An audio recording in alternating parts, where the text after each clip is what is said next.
Absolutely wonderful stuff. Live in session, Ida Wenøe and Samantha Whates and Lila. 2 more tunes on the way. It's one of those moments when there's something as beautiful as that going on in the studio that the inner fear of making an involuntary noise somehow, falling over, or something even worse than that. But it's now subsided. But thanks very much for that, and I look forward to more tunes from you. Now, 3 of the songs tonight are taken from the Undersea album, Ida. Yeah. Can you just tell us a bit about where you made that record, the location you went to actually do the recording? I can. So almost all of Undersea was both written and recorded on the west coast of Jutland, kind of north of Jutland. And it was all written in a summer house by the sea, and also almost all of it during like the cold winter time. And these houses are not really made for that time of year, which means that the nature and the weather and everything just kind of became a big part of the album. Yeah, and there's a pattern here as well. You said the elements, the sea, the trees, the birds. Mm-hmm. There's it's at the end of morning time. There's a terrific bit of rain. Had you been harvesting noises of rainfall with one particular noise in mind, one that would actually feature on the record? You know, that song was the first song I recorded in the summer house. I just finished that song, and actually what you hear on there is like what happened. When I recorded that, I did not think that was supposed to be the final version, but it kind of led me to the rest of the album in a way, and everyone might think I'm very strange now, but it did seem a bit like an applause from the surroundings saying, you're on the right path, Ida, this is okay, you know, just go with it. So yeah. In various collaborators on this record, including Samantha as well. Did you actually travel over, Samantha, to provide your harmony vocal? I didn't. I recorded them at home in Margate. But yeah, I wish that I'd been able to be there. But I did go and visit the place that she wrote and recorded this album in. When was it? In February this year?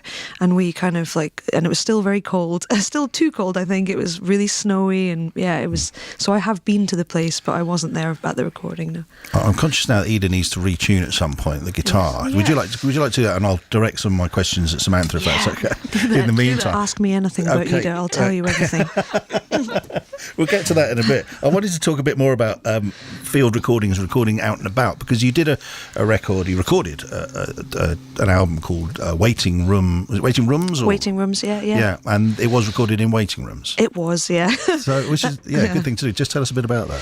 Well, it was quite a lengthy project. It was before lockdown, before we were all in waiting rooms. It felt like forever, and it felt like a good idea to go into spaces where people wait, doctors, surgeries and train stations, and a prison cell at one point.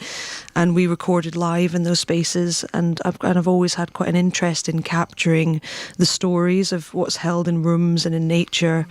And I think there's something special happens when you kind of just set up a recording situation and just, have a couple of attempts at it and just to capture the magic of that moment.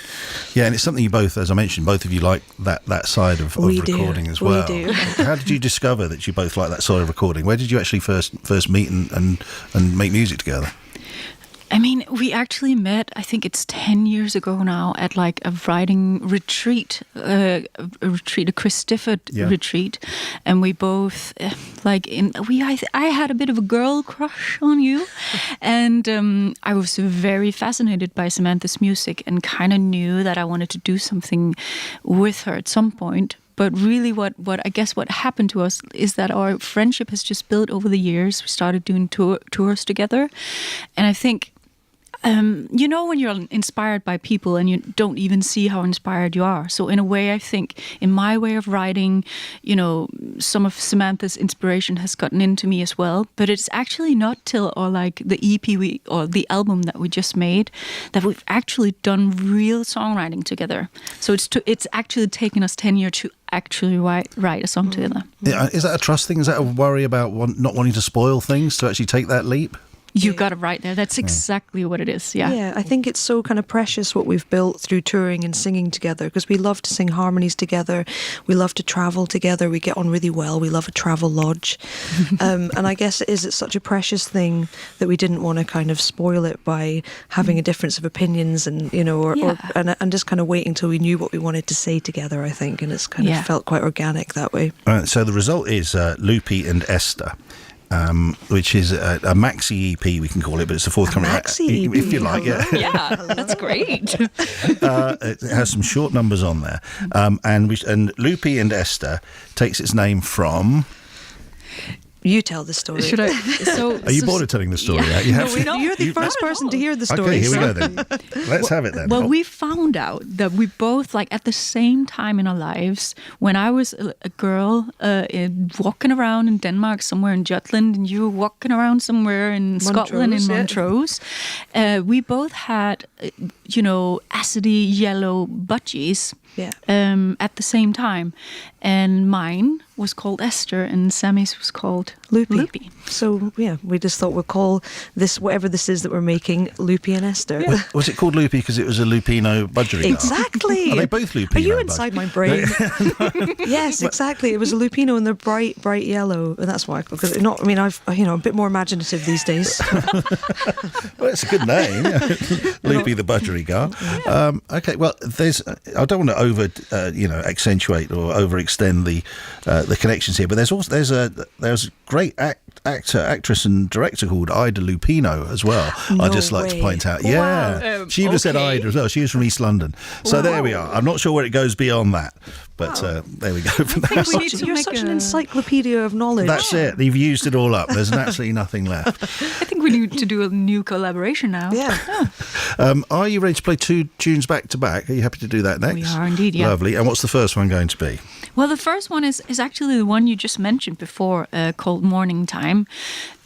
So in a way, maybe, out there you can imagine this hard rain on That's the, not that hard to on the imagine. window.